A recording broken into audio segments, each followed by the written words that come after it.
44वीं film में Easter egg के रूप में सुपर जानकारी के अनुमान से मैन वे नया चरमोत्कर्ष फूचोचे दाजन एक्स जैनजिंग में बदल जाता है।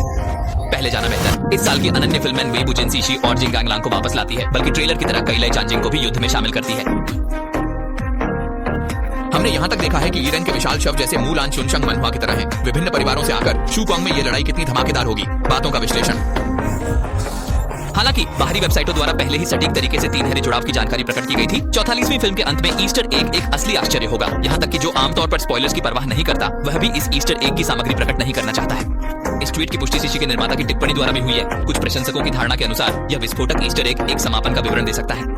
सीशी और जिंग गांगलांग खासांग द ला के पोर्टल से एक अन्य उत्परिवर्तित ब्रह्मांड में पहुंच जाते हैं, जहां यूजो के पात्रों को फॉक्स की ओर से लाई चांजिंग की मूल टीम द्वारा प्रदर्शित किया जाता है।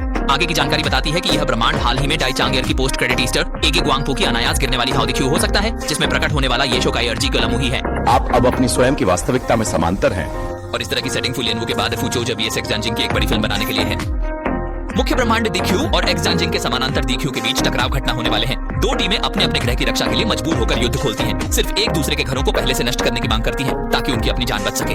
यह अनुमानित रूप से पिछले नाइट लाइट के समापन के बाद मार्वल वेरिएंट्स की महाकाव्य अफवाहों को शुरू करेगा, और यह 5 वर्षों के अराजक कहानी को फिर से सही रास्ते पर लाने का प्रतीक है। Let's fucking go.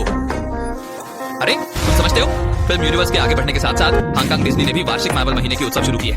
पुराने टोनी डॉक्टर सोरा ने स्टार्क एक्सपो पर आक्रमण किया है। इस दौरान प्रशंसक Steelman, top Bruce Banner, Spiderman, Captain Marvel जैसे फ्यूचर यूनियन के मुख्य सदस्यों को देखेंगे।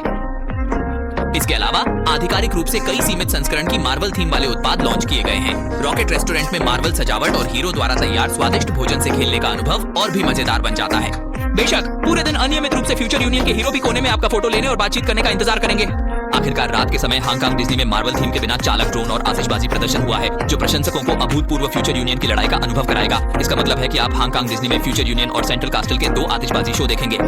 इसलिए हांगकांग डिज्नी मार्वल महीने की गतिविधि बिल्कुल चूकने नहीं चाहिए।